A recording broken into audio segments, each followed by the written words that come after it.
మీరు వ్యక్తిగత జీవితంలో అప్పు ఇచ్చేవారిగా చేయాలి, కానీ అప్పు తీసుకునేవారిగా నేను ఉంచకూడదు అని దేవుడు ఆశపడుతూనే ఉంటాడు. మరి ఎవరు దేవుని ద్వారా కలిగే మేలుని అనుభవిస్తారు? ఎవరు దేవుని ద్వారా కలిగే మేలు ఏమండి పొందుకుంటారు? పొందుకొని సాక్షిగా తేజరుగుతారు, సాక్షిగా నడిపించబడతారు అనేది బైబిల్లో సమయాన్ని బట్టి మీకు తెలియజేస్తాను. జాగ్రత్తగా గమనించాలని ప్రేమతో కోరుకుంటూ ఉన్నా. చూడండి, సామెతల పుస్తకం 12వ అధ్యాయం 14వ వచనం. మొదటిది చూడండి, సామెతల పుస్తకం 12వ అధ్యాయం 14వ వచనం. ఒకడు తన నోటి ఫలము చేత తృప్తిగా మేలు పొందును, ఎవని క్రియల ఫలము వానికి. హల్లెలూయా. ఆ మాట గమనించండి ప్రియమైన వాళ్ళరా. సొలొమోను మహారాజు వేల సామెతలు రాశాడు. రాసినవన్నీ బైబిల్లో పొందుపరచబడలేదు, కానీ కొన్ని మాత్రం పొందుపరచబడ్డాయి. ఆ పొందుపరచబడిన వాటిలో మనం ఒక సామెత చదువుకున్నాం. ఏమన్నాయి అంటే, ఒకడు, అక్కడ పేరు లేదు, ఊరు లేదు, పట్టణం అనేది లేదు, లేదా పల్లెటూరు అని లేదు, ఒక కుగ్రామంలో ఉన్నవాడని లేదు, లేదా ఒక ఐశ్వర్యవంతుడని లేదు, అర్థమవుతుందా? భేదవాడు అని లేదు, ధనికుడు అని లేదు, సామంతుడు అనేది, సామాన్యుడు అనేది అక్కడ రాయబడిన ప్రియమైన వాళ్ళరా. రాయబడిన మాట ఏంటంటే ఒకడు. అర్థమవుతుందా? ఎవరైనా సరే ఒకడు. ఇప్పుడు చూడండి, తన నోటి ఫలము చేత తృప్తిగా మేలు పొందును అని రాయబడి. చూడండి ఎలా అంట, తృప్తిగా, అరాకొరా కాదు. అర్థమవుతుందా? తృప్తిగా మేలు పొందుతాడు. ఏమండి తిన్నావా అని అన్నామనుకోండి, కొంతమంది ఏమంటారు తెలిసిన, తిన్నానులే అంటారు. అర్థమవుతుందా? అదే సమయంలో కాస్త మాంచి మటన్ బిర్యానీ పెట్టి, ఇది దమ్ బిర్యానీ పెట్టి, పీసులన్నీ మెత్తగా ఉన్నాయనుకోండి, ఇలా తీస్తే అరటి పండులాగా నోట్లో పెడితే కరిగిపోతా లోపలికి పోతా ఉందనుకోండి, ఆ సమయంలో తిను తిను తిను అని పక్కలో కూర్చొని ఇంత పెట్టాడనుకో, దానికి మాంచి ఖైమా కూర పెట్టాడనుకో, దానికి మాంచి ఏమంటే కర్రీ పెట్టాడనుకో, ఎలా పోతుంది లోపలికి? చెప్పండి. శబ్దమేమీ లేకుండా వెళ్ళిపోద్ది. తిన్నావంటే బాగా తిన్నాను రా, ఈరోజు మాత్రం తృప్తిగా ఉందిరా అంటారు. అవునా కదా? అర్థమవుతుందా? అదేవిధంగా దేవుని ద్వారా మీరు తృప్తిగా మేలు పొందాలి అని ఆశ పడినప్పుడు అక్కడ రాయబడిన తెలిసిన ఒకని చెప్పండి, నోటి ఫలము చేత అని రాయబడింది. ఒకటి నోటి ఫలము చేత అని రాయబడింది. అంటే అర్థం ఏంటంటే ప్రియమైన వాళ్ళరా, మీ వ్యక్తిగత జీవితంలో గుర్తెరగలిగితే నీ జీవితంలో నీ నోటితో మాట్లాడే ఆ మాటలు కాస్త జాగ్రత్తగా ఉంటే చాలండి. హల్లెలూయా. చెప్పండి గట్టిగా. నోటితో మాట్లాడే మాటలు జాగ్రత్తగా ఉంటే చాలు. ఇంకా మీకు చూడండి, అక్కడే 13వ అధ్యాయం 2వ వచనం కూడా చూడండి. 13వ అధ్యాయం 2వ వచనం. నోటి ఫలము చేత మనుష్యుడు మేలు అనుభవించును, విశ్వాసఘాతకులు బలాత్కారము చేత నశించుదురు. తన నోరు కాచుకొనువాడు తన్ను కాపాడుకొను, ఓరు కొనక మాటలాడువాడు తనకు. ఇప్పుడు మీకోసం ఏమైనా నేను చదివానా? ఎప్పుడు రాసి పెట్టి ఇవి? నువ్వు పుట్టలేదు, నేను పుట్టలేదు. అవునా? మన తాత ముత్తాతలు కూడా పుట్టక మునిపే దేవుడు తన భక్తుడైన సొలొమోను ద్వారా ఈ మాటలు పరిశుద్ధాత్మ ద్వారా రాయించి పెట్టాడు. ప్రియమైన వాళ్ళ, అక్కడ మనం గమనిస్తే మన వ్యక్తిగత జీవితంలో గుర్తెరగలిగితే నోటి ఫలము చేత మనుషుడు మేలు అనుభవిస్తాడట. హల్లెలూయా, హల్లెలూయా. అర్థమైందా? నోరు కాచుకునేవాడు తన్ను కాపాడుకుంటాడంట. ఊరు కొనక వాగుతా ఉంటాడు. ఇప్పుడు బెల్లు ఉండదు, బ్రేకు ఉండదు. మాట్లాడే మాటలకి నోరు తెరిచాడంటే బెల్లు ఉండదు, చెప్పండి, బ్రేకు ఉండదు. ఊరికే వాగుతా ఉంటాడు. ఉదయం లేచింది మొదలుకొని మరలా పడుకునే అంతవరకు ఆ నోటికి ఏమైనా తాళం పడుతుందా అంటే, నోరు మూస్తుందా అంటే, నోరు మూస్తారంటే పొర్రపాటున కూడా నోరు ముయ్యరు. ఏదో ఒకటి వాగుతానే ఉంటుంది, మాట్లాడుతూనే ఉంటుంది. అర్థమవుతుందా? జరిగింది మాట్లాడుతుంది, జరగంది మాట్లాడుతుంది, ఏమండి తెలిసింది మాట్లాడుతుంది, తెలియంది మాట్లాడుతుంది. ఏమండి అసలు ఏమి నీకు పట్టని జగడం, అది నీకు పట్టదు, నీకు అవసరం లేదు. అది వాటి గురించి కూడా ఏం చేస్తుంది నోరు, మాట్లాడుతూనే ఉంటుంది. ఇంకా మీరు జాగ్రత్తగా గమనించండి ప్రియమైన వాళ్ళరా, మీరు గాడ్రేజ్ బీరువా చూసారా? గాడ్రేజ్ బీరువా అండి, మీకు తెలీదా? గోద్రేజ్ బీరువా అంటారా? లేదా తాళాలు చూసారా? గోద్రేజ్ తాళాలు చూసారా? ఆ తాళాలు చూడండి, కావాలంటే దానికి 7 లివర్స్ అని ఒకటి ఉంటుంది, ఇంకొకటేమో 12 లివర్స్ అని ఉంటుంది. ఎన్ని? ఒకటేమో 7 లివర్స్ ఉంటుంది, ఒకటేమో 12 లివర్స్ ఉంటుంది. ఇంకా ఒకవేళ ఈ మధ్య టెక్నాలజీ పెరిగింది కాబట్టి ఒకవేళ 16 లివర్స్ కూడా వచ్చి ఉంటుంది. అర్థమవుతుందా? అయితే చూడండి ప్రియమైన వాళ్ళరా, నాలుగు ఎక్కడ ఉంటుంది? నోరు తెరవండి. నాలుగు ఎక్కడ ఉంటుంది? నోట్లో లోపల పక్క ఉంటుంది, అవునా కదా? దీనికి ఎన్ని లివర్లు పెట్టాడు దేవుడు? చెప్పండి గట్టిగా, ఎన్ని పెట్టాడు? 32 లివర్లు పెట్టాడు. అర్థమవుతుందా? అవి కూడా సాలవు, అవి కూడా కష్టమే, ఈ 4 సామాన్యమైంది కాదు అని మళ్ళీ ముందు పక్క ఏం పెట్టాడు? చెప్పండి, ముందు పక్క ఏం పెట్టాడు? పెదాలు పెట్టాడు, అవునా కదా? ఈ పెదాలు పెట్టడమే కాకుండా దాని వెనకాలేమో 32 పళ్ళు పెట్టాడు, 32 లివర్లు పెట్టాడు. అర్థమవుతుందా? అంటే గాడ్రేజ్ బీరువా కంటే చెప్పండి పటుత్వంగా ఉండాలని, గట్టిగా ఉండాలని, ఏమండి ఏ వ్యక్తి నాశనం కాకూడదని, ఏ వ్యక్తి పాడు కాకూడదని, ఏ వ్యక్తి జీవితం ఏమండి అధోగతి పాలు కాకూడదని నాలుక నువ్వు జాగ్రత్తగా లోపలే ఉండు అంటాడు దేవుడు. అర్థమవుతుందా? అదేం చేస్తుంది? 32 పళ్ళు దాటుకొని ఆ తర్వాత పెదాలు కూడా దాటి ఆ తర్వాత బయటకు వచ్చి ఒక మాట మాట్లాడి మళ్ళీ లోపలికి వెళ్ళిపోద్ది, నాకేమీ తెలియదు అన్నట్లుగా. అవునా కదా? భర్తని మాట్లాడుతుంది, భార్యని మాట్లాడుతుంది, పిల్లల్ని మాట్లాడుతుంది, తల్లిదండ్రులు మాట్లాడుతుంది, పెద్దోళ్ళని మాట్లాడుతుంది, పిల్లల్ని మాట్లాడుతుంది, తెలిసిన వారిని మాట్లాడుతుంది, తెలియని వారిని మాట్లాడుతుంది. ఏమంటే ఎక్కడో ట్రంప్ ఉన్నాడు. ఎక్కడో ట్రంప్ చెప్పరామండి, అమెరికాలో ఉన్నాడు, ఆయన గురించి ఇక్కడ మాట్లాడుతుంది. ఏది చెప్పరామండి? ఈ నోరు, ఈ నాలుక. అర్థమవుతుందా ప్రియమైన వాళ్ళరా? దేవుడు అంటాడు, నీకు 32 లివర్లు పెట్టాను కదరా, ఆ నాలుగు 32 లివర్లు పెట్టాను కదా, కాస్త అద్దులో ఉంటే ఎంత బాగుంటుంది, అదుపులో ఉంటే ఎంత బాగుంటుంది, నీ జీవితం బాగుపడుతుంది కదా, నీ జీవితం నాశనం కాకూడదు కదా, నీ జీవితం దీవించబడాలి కదా, నువ్వు మేలు పొందాలి కదా, నువ్వు ఆశీర్వాదం పొందాలి కదా, నీ వ్యక్తిగత జీవితం ఆశీర్వాదానికి కారణభూతులు కుటుంబంగా ఉండాలి కదా, నీ కుటుంబం కొండ మీద కట్టబడిన పట్టణం వల్ల ఉండాలి కదా, నీ జీవితం దీపస్తంభం మీద పెట్టబడిన దీపం వల్ల ఉండాలి కదా అని దేవుడు అంటా ఉంటే, ఏమండి ఆ నాలుక నన్ను చూడు, నా అందం చూడు అని చెప్పేసి అది వచ్చి బయటకు వచ్చి మాట్లాడుతుందా? మాట్లాడేమైనా మౌనంగా ఉంటుంది అంటే లోపలికి పోయి మాట్లాడి మరలా ఏమండి ఆ తర్వాత ఏం చేస్తుందంటే మూతి పళ్ళు రాళ్ళు కొట్టించుకుంటుంది. అవునా కదా? చెప్పరాబండి. ఓసారి ఏం జరిగిందంటే, బాగా గమనించండి, ఆ తల్లి మన మందిరానికి వస్తూ ఉంటుంది, ఇక్కడ కాదులేండి, వేరే చోట. ఆ తల్లి ద్వారా పక్కింటోళ్ళు కూడా వచ్చారు. ఇప్పుడు ఇక్కడే అనుకోండి, ఆ ఇంటోళ్ళు మన మందిరానికి వస్తూ ఉంటే వాళ్ళు దేవుడు ఆశీర్వదిస్తున్నాడులే అని చెప్పేసి అని చూసి వీళ్ళు కూడా వాళ్ళని చూసి వాళ్ళు చెప్పిందని బట్టి ఈ ఇంటోళ్ళు కూడా మందిరానికి వస్తూ ఉన్నారు. రోజులు గడిచిపోతూ ఉన్నాయి. సేవకులకు పరిచయం అయిన తర్వాత, అయ్యా మా ఆయనకి ప్రమోషన్ రావాలి, మా పిల్లల జీవితాల్లో ఉద్యోగాలు రావాలి అయ్యా, మా కుటుంబం దీవించబడేటట్లుగా బాగా ప్రార్థన చేయండి అయ్యా అని ఏమండి ఆ సీటు రాసిచ్చి ఫోన్ నెంబర్ వేసి అడ్రస్ రాసిస్తే వాటి కోసం ఏమండి మందిరంలో ప్రార్థన చేస్తూ ఉన్నాం. దేవుడు జ్ఞాపకం చేసుకుని ఏమండి ఈ ఇంటి ఆయనకి ప్రమోషన్ దేవుడు ఇచ్చాడు. వాళ్ళు ఏదైతే అనుకున్నారో దానికంటే మంచి ప్రమోషన్ దేవుడు ఇచ్చాడు. వాళ్ళు మందిరానికి వచ్చి, ప్రియమైన వాళ్ళరా, అన్నా దేవుడు మంచి ప్రమోషన్ ఇచ్చాడన్నా, మేము అనుకోలేదన్నా, అసలు అది వస్తుందని మేము అసలు కల్లో కూడా ఊహించలేదన్నా, ఆ ప్రమోషన్ వచ్చిందన్నా అని చెప్పి వాళ్ళు ఏమండి ప్రార్థన చేయించుకుని అలా వచ్చేసేసారు. అర్థమవుతుందా?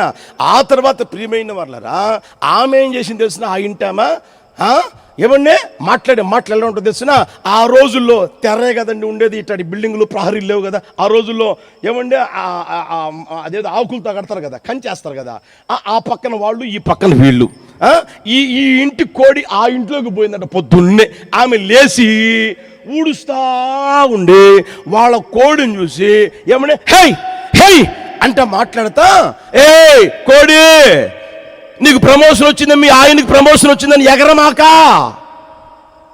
అంట మాట్లాడుతుంది. మీరు ఆలోచన చేయండి, కోడికి ప్రమోషన్ వస్తుందా? కోడికి ఆయన ఉంటాడా? ఏమండి ఉంటాడా? ఆమె మాట్లాడే మాటలు గమనించండి. ఏ కోడి ఎగరమాక, మీ ఆయనకి ప్రమోషన్ వచ్చిందని అని అంటా ఉంటే ఈ పక్కింటాం అన్నది.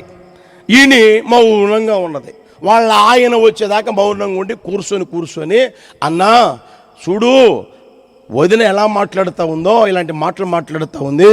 నేను ఏ రోజైనా ఏమైనా అన్నానా? మిమ్మల్ని ఎప్పుడన్నా తక్కువగా చూసానా? నేను ఎప్పుడైనా మీ గురించి మాట్లాడానా అంటే లేదమ్మా. ఏమైందమ్మా అంటే కోడి ఆ ఇంట్లోకి వచ్చిందని చెప్పి ఇలా మాట్లాడుతుందన్నా అని అంటే ఆయన లోపలికి పోయి ఆ లోపల ముళ్ళుగర్ర ఒకటి ఉంటే దాన్ని తీసుకొని ఇప్పుడు దానికి పని చెప్తా ఉన్నాడు. అర్థమవుతుందా? ఆమె తన్నించుకోదానికి కారణం ఎవరు? నోరు తెరవరేమండి. దేవుడా, వాళ్ళ ఆయన, పక్కింటోళ్ళ, ఎదురుంటోళ్ళ, ఇంకెవరు? గట్టిగా చెప్పండి. నోటి దోల అంటారు కదా, నోటి దోలని. అందుకనే రాయబడిన దేవుని వాక్యంలో తన నోరు కాపాడుకున్నవాడు తనను కాపాడుకుంటాడు, ఊరు కొనక మాటలాడువాడు తనకే నాశనము తెచ్చుకుంటాడని రాయబడింది. ప్రియమైన వాళ్ళరా, ఈ రోజున ఈ స్థితిలో నడిపించబడుతున్నారు ఎంతమంది ఉన్నారు? ఒకసారి గుర్తెరగండి. ఊరికే పక్కింటోళ్ళ గురించి మాట్లాడి, ఎదురింటోళ్ళ గురించి మాట్లాడి, ఊరికే మాట్లాడి ఆ తరువాత తన్నులు తిన్నోళ్ళు ఎంతమంది ఉన్నారు? భార్యకి భర్తకి సమాధానం లేకుండా ఏమండి, ఆమె ఒక చోట ఈమె ఒక చోట ఉన్న ఆ కుటుంబాలు ఎన్ని ఉన్నాయి? ఐక్యత లేకుండా, అనురాగం లేకుండా, ప్రేమ లేకుండా నడిపించబడుతున్న కుటుంబాలు ఈరోజు ఎన్ని ఉన్నాయి? ప్రియమైన వాళ్ళారా, ఒకసారి గుర్తెరగండి. ఈ రోజున నీ వ్యక్తిగత జీవితంలో మేలు అనుభవించాలి ప్రభు కోరుకుంటూ ఈ మాటలు తెలియజేస్తా ఉన్నాడు. దేని ద్వారా నువ్వు మేలు అనుభవిస్తావయ్య అంటే నీ నోటిని కాస్త జాగ్రత్తగా ఉంచుకో. హల్లెలూయా, హల్లెలూయా. బైబిల్లో ఆ మాటలు చూడండి. యాకోబు పత్రిక 3వ అధ్యాయం తీయండి. యాకోబు పత్రిక 3వ అధ్యాయం తీయండి, 4వ వచనం నుంచి గమనించండి.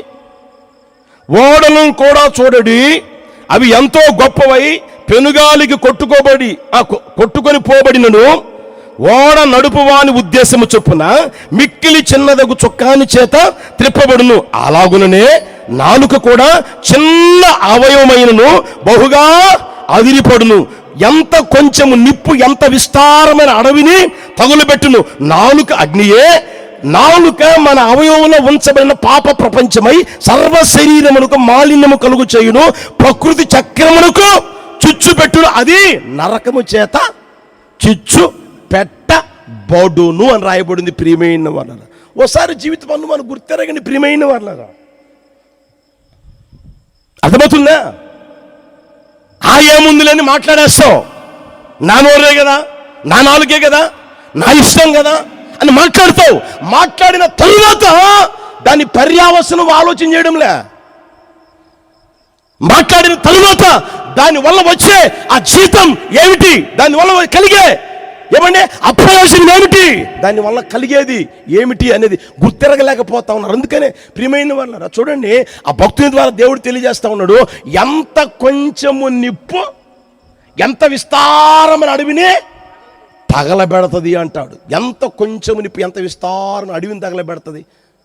నిప్పేమన్నా ఒక 10 అగ్గిపెట్టెలు అవసరంలే, అర్థమవుతుందా? ఒక డజన్ అగ్గిపెట్టెలో అవసరంలో తగలబెట్టేదానికి ఒక్క పొల్లజాలు అలా వేసి అలా పోతే ఏమండి వరుసగా తగలబడతానే ఉంటాయి. పురుగుడుసులు ఉన్నాయనుకోండి, ఈ చివరి మొదలుకు ఆ చివరి మొత్తం తగలబడతాయి. అంత గాలి వచ్చిందంటే సురసకపోతాయి. ప్రియమైన వాళ్ళారా, అర్థమవుతుందా? అదేవిధంగా ఒక చిన్న మాటే, నువ్వు అన్నది ఒక్క మాటే, చిన్న మాటే, ఆ మాట నీ జీవితాన్ని ఏం చేసిందో ఆలోచించే, నీ కుటుంబాన్ని ఏం చేసిందో ఆలోచించే, నీ బంధువుల మధ్యలో నిన్ను ఎలా నిలిపిందో ఆలోచించు, నీ రక్త సంబంధులకి నిన్ను ఎలా ఏమండి చెడు చేసిందో గుర్తెరుగు, నీ అందరూ ఎంత దూరం అయిపోతున్నారో గుర్తెరుగు, నీ బంధువులు నీకు ఎందుకు దూరం అయిపోతున్నారు, నీకు తెలిసిన వారు ఎందుకు దూరం అయిపోతున్నారు? నీ అయిన వారు ఏమండి నా అని అనుకున్నవారు, నీ స్నేహితులు, నీ రక్త సంబంధికులు ఎందుకు దూరం అయిపోతా ఉన్నారు? ఆలోచించు. నీ నోటి మాట ఏం చేస్తుంది అంటే చిచ్చు పెడతా ఉంది, నాశనం చేస్తా ఉంది. ఆ ప్రాంతంలో సమాధానం లేకుండా చేస్తూ ఉంది, ఆ ప్రాంతంలో నెమ్మది లేకుండా చేస్తూ ఉంది, ఆ కుటుంబంలో నెమ్మది లేకుండా చేస్తూ ఉంది. ప్రియమైన వాళ్ళ కనుక ఈ మాటలు ఉంటే నీ వ్యక్తిగత జీవితంలో నీ నోటిని కాచుకొందువుగాక. హల్లెలూయా, హల్లెలూయా. మాట్లాడిన తరువాత బాధపడ్డం కాదు, అర్థమవుతుందా? అదేదంటారు కదా, కాలు జారినా చెప్పండి కడుక్కోవచ్చు, కానీ మాట జారితే కడుక్కోవడం చాలా కష్టమంట. కాలు జారిన కడుక్కోవచ్చంట, మాట జారితే కడుక్కోవడం చాలా కష్టమంట. ప్రియమైన వాళ్ళు, అందుకని నా మాట విని కొంచెం నోటి దోల తగ్గించుకోండి. నోటితో మాట్లాడే మాటలు కొంచెం తగ్గించుకోండి, మౌనంగా ఉండండి. ఉత్తములుగా మార్చబడుదురుగాక. బైబిల్లో ఏమనుంది? మీరు మౌనంగా ఉంటే మీరు జ్ఞానులుగా ఎంచబడతారంట. జ్ఞానం లేకపోయినా జ్ఞానులుగా ఎంచబడతారట. ఆ స్థితిలోనికి రావాలని ప్రభు కోరుకుని ఈ మాటలో తెలియజేస్తాడు. ప్రియమైన వాళ్ళ, అనేక మంది జీవితాలు ఈ రోజున కుటుంబాలు పాడైపోయేది, అర్థమవుతుందా?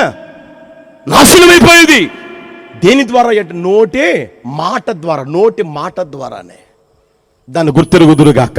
ఇంకొంతమంది చాలామంది తెలిసిన చెప్పుడు మాటలు వింటా ఉంటారు, అర్థమవుతుందా? చెప్పుడు మాటలు వింటా ఉంటారు. ఆ మధ్య ఒక ముదురాంటి ఉండేది, ఏమనుకోమాకండా ఆ ముదురాంటి అన్నాననే. ముదురాంటి ఉండేది, పెద్ద ముదురాంటి అనమాట. ఇక ఆమె ఈ వీధిలో ఉన్నదనుకోండి, వాళ్ళ ఇంట్లో ఎప్పుడు జగడమే, వాళ్ళ ఇంట్లో ఎప్పుడు అసమాధానమే, ఎప్పుడు కొట్లాటే, అర్థమవుతుందా? వాళ్ళ ఇంట్లో ఎప్పుడు చూడు, ఉదయం చూడు, మధ్యాహ్నం చూడు, సాయంత్రం చూడు, రాత్రికి చూడు. అర్ధరాత్రి ఏదో కాస్త ప్రశాంతంగా ఉంటుందేమో ఆ ఇల్లు, ఏది అందరు పడుకొని నిద్రపోతారు కాబట్టి. ఇక తెల్లారిందంటే ఇక ఇదే పరిస్థితి అనమాట. ఆ ఇంట్లో ఉన్న ఆ ముదిరాంటి ఏం చేసింది అయ్యానంటే, మా కుటుంబమేమో జగడాడుతూ ఉంది, మా కుటుంబమేమో కొట్లాడుతూ ఉంది, మా కుటుంబమేమో నీరు గారిపోతా ఉంది, మా కుటుంబమేమో నాశనం అయిపోతా ఉంది. నిన్నగాక మొన్న వచ్చిన ఆ కుటుంబం చూడు ఎలా ఉన్నారు, ఎంత ఆనందంగా ఉన్నారు, ఎంత సంతోషంగా ఉన్నారు చూడు. కొత్తగా వచ్చారు, ఈ ప్రాంతానికి కొత్తగా వచ్చారు, చిన్న ఉద్యోగం చేసుకుంటున్నారు. మా ఇంట్లో అందరూ ఉద్యోగం చేస్తున్నా కూడా వ్యర్థం, వాళ్ళు చూడు చిన్న ఉద్యోగం చేసి ఎంత ఆనందంగా సంతోషంగా ఉన్నారో అని ఆ ఇంటి మీద కన్నేసిందండి ఈ ముదిరాంటి. వేసి కన్నేసి ఒకరోజు ఏం చేసి తెలిసినా, ఆయన డ్యూటీకి పోయిన తర్వాత ఈమె ఇంట్లో నుంచి బయటకు వచ్చి ఈమె పాపం ఊడ్చుకుంటా ఉంటే, అమ్మాయి ఆమె పాపం, ఆంటీ బాగున్నారా అన్నది. అమ్మ బాగానే ఉన్నాను, కానీ రాత్రి ప్రార్థన చేసుకుంటా ఉంటే ఒక కల వచ్చింది అమ్మాయి, అది నిజమో అబద్ధమో నాకు అర్థం కావట్లేదు, నీకు చెప్పాలనిపించింది, దేవుడే చూపించినట్టున్నాడు అన్నది. ఏంటంటే ఆ కళ ఏంటి, మా గురించి వచ్చింది ఆంటీ అంటే, అవునమ్మాయి మీ ఆయన గురించి వచ్చింది, తర్వాత నేను మీకు చెప్పాలనుకుంటా ఉన్నాను, అదేదో చెప్పంటి అన్నది ఆమె పాపం. అర్థమైందా? ఆ తర్వాత ఏం చేసింది తెలిసిన ప్రియమైన వాళ్ళరా, అదేనమ్మా ప్రార్థన చేసుకుంటా ఉంటే మీ ఆయన పోయిన జన్మలో ఉప్పు బస్తాలు మోసే గాడిదా అన్నది. ఎవరంట చెప్పండి గట్టిగా. పోయిన జన్మలో మీ ఆయన ఉప్పు బస్తాలు మోసే గాడిదమ్మా, దేవుడు నాకు చూపించాడమ్మా అన్నది. అవునా అంటే, అవునా కావాలంటే ఈరోజు రాత్రికి మీ ఆయన వీపు నాకి చూడు అన్నది. అర్థమైందా? ఆమెకి చెప్పే మాటలు ఆమెకి చెప్పింది. ఆ తర్వాత ఆమె అలా సాయంత్రం పూట పోతా ఉంటే ఈమె గారి భర్త డ్యూటీ ముగించుకొని వస్తా ఉంటే, అబ్బాయి బాగున్నావా, మిమ్మల్ని చూస్తుంటే చిలకా గోరింకల్లాగా ఉన్నారా, మా వీధికి వచ్చారు, మా ప్రాంతానికి వచ్చారా, మీరు ఎంత ఆనందంగా ఉన్నారు, ఎంత సమాధానంగా ఉన్నారు, ఎంత సంతోషంగా ఉన్నారు, మిమ్మల్ని చూస్తుంటే చాలా ఆనందంగా ఉందిరా. అయితే ప్రార్థన చేస్తూ ఉంటేవారు అబ్బాయి మీ భార్య గురించి ఒక కల వచ్చింది, ఇలా దేవుడు చూపించాడు, అది మరి ఎంత వాస్తవమో ఏంటో అని అన్నది ఆయన గారికి. ఏం చూపించింది అని అంటే, అదే మీ ఆవిడ పోయిన జన్మలో కుక్కరా, పోయిన జన్మలో ఎవరంట, కుక్క అంట. అర్థమైందా? కావాలంటే చూడు, ఈ రాత్రికి నిన్ను నాకుది చూడు అన్నది. ఆ తర్వాత ఈడేమో వచ్చాడు, వచ్చి కాళ్ళు కడుక్కొని ఆ లోపలికి పోయి ఆయన పనులు ఆయన చేసుకుంటా ఉంటే రాత్రి అయిపోయింది. శుభ్రంగా ఇద్దరు కలిపి తిన్నారండి. ఆ తర్వాత పడుకున్నారే కానీ నిద్ర కూడా పోవడంలే. ఆమె నిద్రపోద్దని ఈడు నిద్రపోతుందని ఏమండి ఆమె ఇద్దరు ఒకరినొకరులా నాటకం వేస్తా ఉన్నారు. ఆయనేమో నిద్రపోయినట్లుగా నటిస్తే ఈ మనిషి ఏం చేసింది తెలిసిన, పోయిన జన్మలో ఎవరంట నా భర్త చెప్పండి గట్టిగా, ఉప్పు బస్తాలు మోసే గాడిదా అన్నది కదా. అసలు నిజమా కాదని ఏమండి ఆ మనిషి వీపు నాగుతా ఉందంట. అర్థమైందా? వాడు నిద్రపోలేదు కాబట్టి మెలకుగా ఉండి ఆ సమయంలోనే చెయ్యి పోయిన జన్మలో నువ్వు కుక్కవి, పోయిన జన్మలో నువ్వు కుక్కవి. ఆ తర్వాత ఆమె నువ్వు పోయిన జన్మలో గాడిది, ఉప్పు బస్తా మోసే గాడిది. ఆమెమో కుక్క, ఈయనేమో ఇదే జగడం, ఇదే కొట్లాట. ఆ తర్వాత ఎప్పటికీ కలిసినట్టు దాఖలాలు లేవు. అర్థమవుతుందా? మిమ్మల్ని చూసి బాగున్న వాళ్ళని చూసి పెంట పెట్టేవాళ్ళు ఉంటారు, కొంతమంది తగాదాలు పెట్టేవాళ్ళు ఉంటారు. అర్థమవుతుందా? మిమ్మల్ని చూసి పచ్చగా ఉన్నామని, నెమ్మదిగా ఉన్నామని, సంతోషంగా ఉన్న సమాధానంగా ఉన్నామని ఏమండి మీకు చెప్పేవాళ్ళు ఉంటారు. అయితే ఆ మాటలు విన్నామనుకో పాడైపోయేది ఎవరు ఇప్పుడు చెప్పండి? నీ జీవితమే, నీ కుటుంబమే ఆరిపోయేది. ఆ ముద్ర అంటే బాగానే ఉంటుంది. తగాదాలు పెట్టుకుంటానే ఉంటారు, తన్నుకుంటానే ఉంటారు, కొట్టుకుంటానే ఉంటారు, ఇడుచుకుంటానే ఉంటారు. మళ్ళీ ఆ ఇల్లు దాటి బయటికి పోదు. అర్థమవుతుందే? నీ జీవితం పాడైపోయింది, నీ కుటుంబం పాడైపోయింది, నీ జీవితం ఆరిపోతుంటుంది, నీ జీవితం ఏమో నాశనం అయిపోతూ ఉంటుంది. చెట్టుకొకరు పుట్టుకొకరైనా ఆ పరిస్థితులు కలగక మునిపే ఒకవేళ కలిగాయా నా ప్రభు నీకు తెలియజేస్తా ఉన్నాడు, నిశ్చయముగా నా దేవుడు మీకు మేలు చేయును గాక. భార్యాభర్తలు విడిపోయి ఉన్నారా? నా దేవుడు మీకు మేలు చేయును గాక. మీ జీవితాలు కట్టును గాక, మీ కుటుంబాలు కట్టును గాక, మీ కుటుంబంలో యేసే కట్టును గాక. నా దేవుడు మీకు మేలు చేయును గాక. హల్లెలూయా. కనుక ప్రియమైన వాళ్ళరా, నోటి మాటల్ని జాగ్రత్తగా ఉంచుకోండి. మాట్లాడిన తరువాత ఏమీ రాదు. ఒకవేళ పోనీలే అదేముందిలే అన్నా మనిషి దరిద్ర బుద్ధి, పాడు బుద్ధి అని తెలిసినా లోపలే పెట్టుకుంటాడు. అర్థమవుతుందా? ఎప్పుడు దొరుకుతారు సాధించే దరిద్ర బుద్ధి ఏదంటే మనిషిది. జాగ్రత్త ప్రియమైన వాళ్ళరా.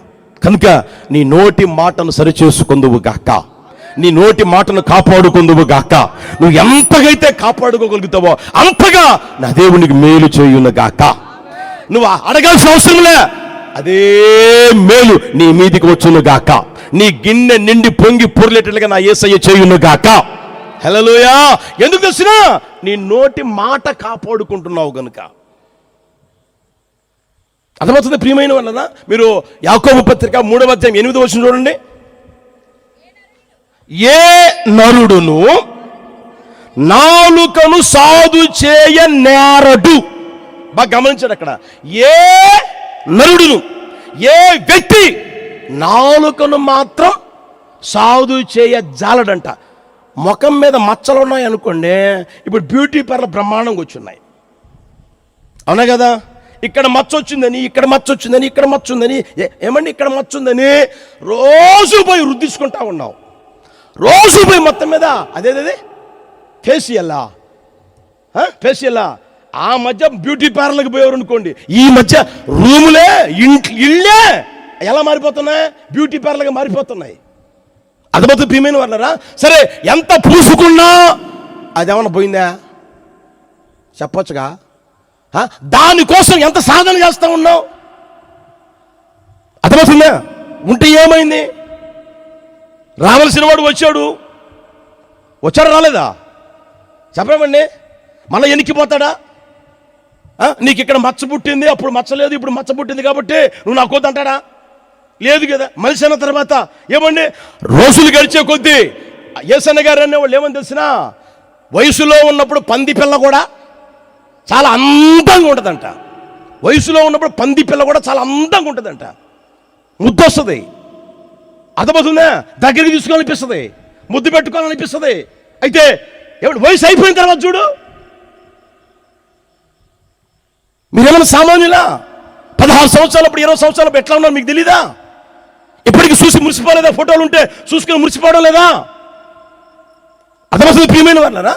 ఒకసారి గమనించండి, మనిషి దేన్నైనా సాధన చేయగలుగుతున్నాడు, సాధు చేయగలుగుతా ఉన్నాడు. మేము మా మధ్య బ్యాంకాక్ వెళ్ళాం. బ్యాంకాక్ పోతే పందులు ఉన్నాయా? పందులు ఉన్నాయి కదా, పందులు, సింహాలు, పులులు, కుక్కలు అవన్నీ ఉన్నాయి అక్కడ. అది దాని పేరు ఏదో గుర్తు రావడం లేదు, జూ పార్కు. అక్కడికి పోతే పందులకి అంకెలు చెప్తే అంకెలు తీసుకొస్తున్నాయండి. పందులకి అంకెలు చెప్తే, వాళ్ళ భాషలో అంకె చెప్తే 6 తీసుకురమ్మంటే 6 తీసుకొస్తుంది. పంది తీసుకొస్తా ఉంది. 6 60 తీసుకురమ్మంటే 6 0 2 కలిపి తీసుకొస్తా ఉంది పంది.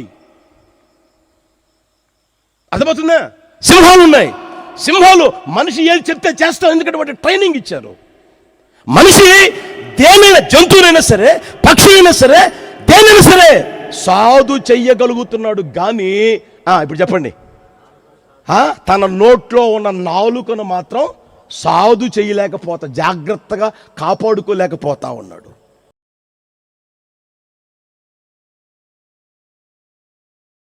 జుంటె తేనె ధారల కన్నా యేసునామమే మధురం, యేసయ్య సన్నిధిని మరువజాలను.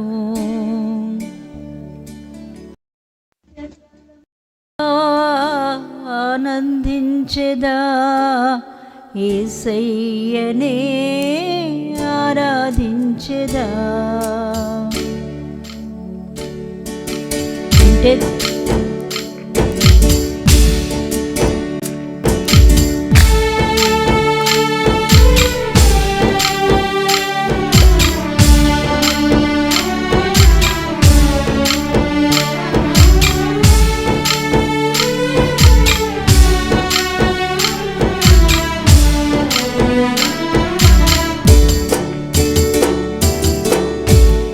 తేనె ధారల కన్నా యేసునామమే మధురం, యేసయ్య సన్నిధిని మరువజాలను. తేనె ధారల కన్నా యేసునామమే మధురం, యేసయ్య సన్నిధిని మరువజాలను. జీవితకాలమంతా ఆనందించెదా యేసయ్యనే ఆరాధించెదా. జీవితకాలమంతా ఆనందించెదా యేసయ్యనే ఆరాధించెదా. జుంటె తేనె ధారల కన్నా యేసునామమే మధురం, యేసయ్య సన్నిధిని మరువజాలను.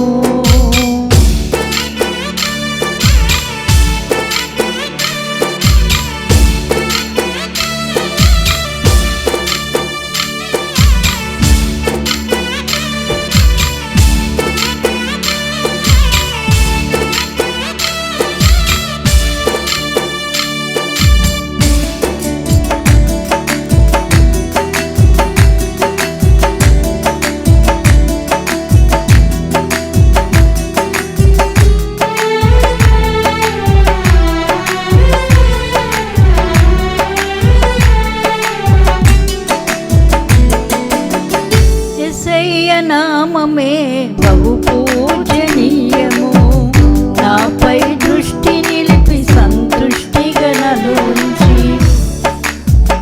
యేసయ్య నామమే బహు పూజనీయము, నాపై దృష్టి నిలిపి సంతృష్టిగా నన్ను ఉంచి.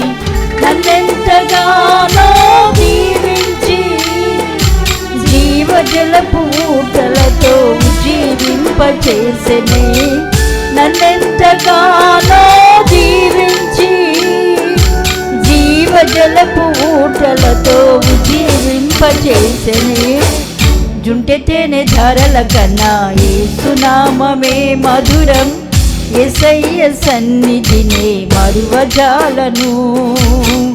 జుంటె తేనె ధారల కన్నా యేసునామమే మధురం, యేసయ్య సన్నిధిని మరువజాలను.